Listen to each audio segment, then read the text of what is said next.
नाज़रीन, इसराइल का शैतानी नेटवर्क यानी कि उसकी जासूसी का नेटवर्क पूरी दुनिया में फैला हुआ है और अमेरिका तक उससे महफूज नहीं है। कैसे पकड़े गए वो अमेरिका में, कैसे पता चला, कितनी जासूसी हो रही है अमेरिका की इसराइल की तरफ से। और एक तुर्क इंटेलिजेंस ने भी एक मंसूबा पकड़ा है और ये मंसूबा था कि वो फ़लस्तीनियों की और फ़लस्तीन से जो रिलेटेड जो उसके कुछ हमायती मुल्क हैं या तुर्की समेत कुछ इस्लामी मुल्कों के बारे में वो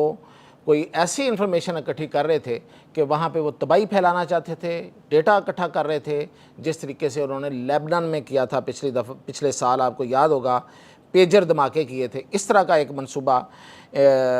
इंटेलिजेंस ने पकड़ा है, तुर्क इंटेलिजेंस ने। और इसके अलावा दो बड़े अहम वाक़यात हुए हैं, दो हलाकतें हुई हैं, वो किसने कराई हैं, उसके पीछे कौन है,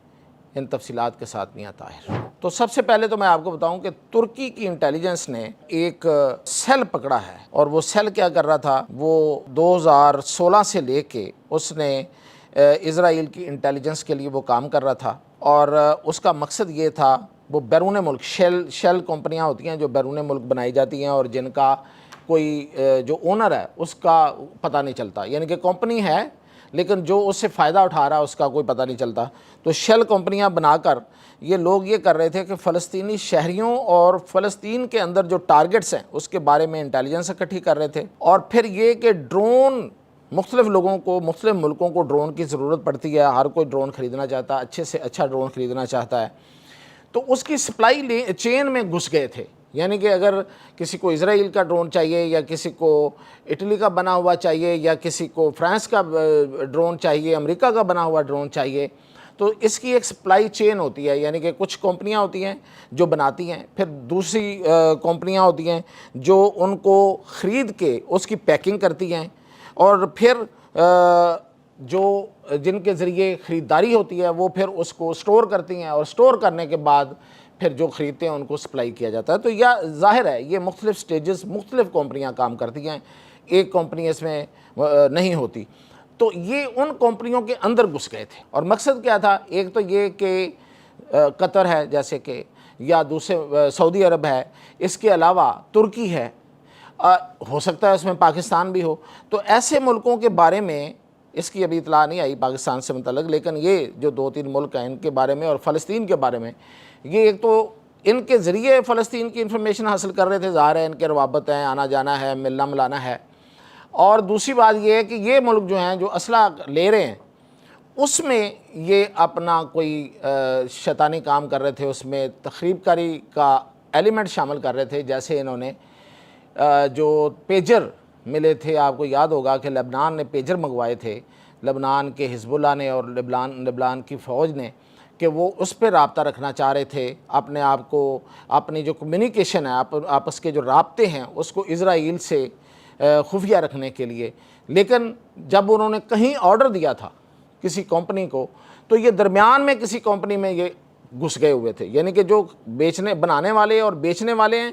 उनको नहीं पता था इस बात का, लेकिन जो पैकिंग कर रहे थे वहाँ घुस के इन्होंने उसमें एक्सप्लोसिव लगा दिए थे, बारूदी मवाद लगा दिया था और उनको टाइमर लगा दिया था। और फिर जब वो पेजर पहुँचे और एक ख़ास वक्त पे एट ए टाइम इन्होंने रिमोट के ज़रिए उन पेजर्स को उड़ाया और आपको याद होगा कि 60 के करीब लोग जो हैं वो उसमें मारे गए थे और 1500 लोग जो हैं वो ज़ख्मी हो गए थे। तो ये तो मारे जाना और ज़ख्मी होना ये तो ठीक है, एक बड़ा नुकसान है, लेकिन सबसे बड़ी बात ये है कि आप किसी की तंजीम के अंदर घुस के उसको उड़ा दें,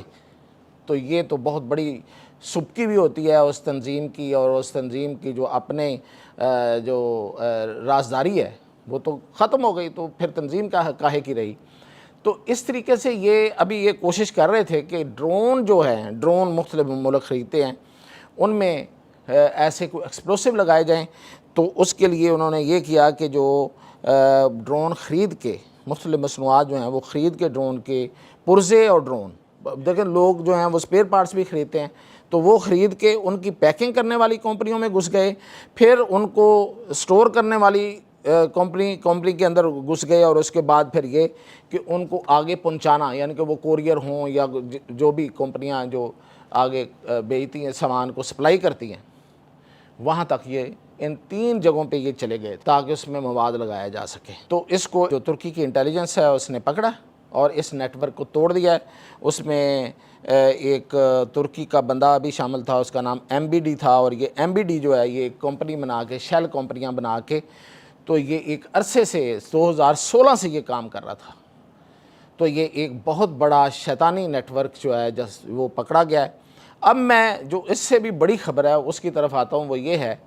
کہ امریکہ میں، یہ اب میں نہیں کہہ رہا، یہ کوئی اخبار نہیں کہہ رہا، یہ امریکہ کا ایک سابق CIA آفیسر ہے، جان کیروکی جو ہے کئی آپ کو پتہ ہے انکشافات کرتا رہتا ہے۔ اب اس نے حالیہ جو بڑا انکشاف کیا وہ یہ ہے کہ FBI نے ابھی ان دنوں 187 موساد کے ایجنٹ پکڑے جو امریکہ کے اندر، ان کے اداروں کے اندر، ان کے مختلف حساس تنصیبات کے اندر بیٹھ کے جاسوسی کر رہے تھے۔ اب پکڑ لیے، ظاہر ہے اسرائیل کے ایجنٹ پکڑے ہیں تو انہوں نے شور شرابہ تو نہیں کرنا تھا، تو اندر ہی اندر بات رہ گئی۔ تو وہ کہتا ہے، کیروکی کہتا ہے کہ میں نے پوچھا موساد والوں سے کہ کیا ہی ضرورت پڑ گئی تھی آپ کو یہ ایجنٹ جو ہیں وہ یہاں پہ انسٹال کرنے کی؟ 99% تو آپ ہماری سب باتوں سے واقف ہیں، سب رازوں سے واقف ہیں۔ امریکہ کا کون سا ایسا راز ہے جو موساد سے چھپا ہوا ہے؟ بلکہ اگر آپ یہ جیفری ایپسٹین والا جو چلا ہے، سارا فلم چلی ہے، تو اس میں تو یہ موساد کا بندہ تھا اور یہ سارے بڑے لیڈروں کو اس نے کانا کیا ہوا تھا، تو دنیا بھی شامل ہے اس میں۔ تو یہ تو آگے بڑھ کے آپ لوگ کام کرتے ہیں اور ہماری معلومات تو آپ سے چھپی نہیں ہے۔ 99% اس نے یہ فگرز بولا اس کے سامنے، موساد والے بندے کے سامنے، کہ 99% تو آپ کے پاس ساری انفارمیشن ہوتی ہے امریکہ کی، تو 1% اس نے کہا ہاں 1% بھی نہیں، ہم 1% کو بھی ہم پکا کرنا چاہ رہے تھے، ہم 1% بھی نہیں رہنے دینا چاہتے، منہ پہ کہہ دیا۔ اس چیز کا نام ہے موساد اور اس چیز کا نام ہے اسرائیل۔ یہ کسی کو نہیں بخشتے۔ یہ جو امریکہ ان کو فیڈ کر رہا ہے نا، ان کو دودھ پلا رہا ہے، ان کو جو کھانا دے رہا ہے، کھانا ہی دینا ہوتا ہے نا، اسلحہ بھی دینا، کھانا بھی دینا، پوری دنیا میں اس کی مدد بھی کرنا، اس کی پشت پناہی کرنا، اس کے کہنے پہ سب کچھ کرتے چلے جانا، اس کی بھی جاسوسی کرتے ہیں۔ یہ جو وہاں پہ ان کا جو APEC ہے، جو یہودیوں کی جو مدد کرنے والا ایک لابی سسٹم ہے، کیا خیال ہے ان کی نہیں کرتے ہوں گے؟ ہو سکتا ہے ان میں سے بہت سے لوگ جو ہیں، اور ہو سکتا نہیں ہیں کہ وہ ایپسٹین فائلز میں ہیں، ان کی فلمیں بنی ہوئی ہیں، گندی فلمیں، تاکہ ان کو کسی وقت بھی بلیک میل کیا جا سکے۔ اب اس ویلاگ کے آخر میں 2 اہم ڈیتھس ہیں، اہم قتل ہیں، ان کی طرف میں آتا ہوں، جو اب تک اطلاعات ملی ہیں وہ آپ سے شیئر کر لیتا ہوں۔ مزید اس کے بارے میں جو اطلاعات ملیں گی وہ بھی بتاؤں گا۔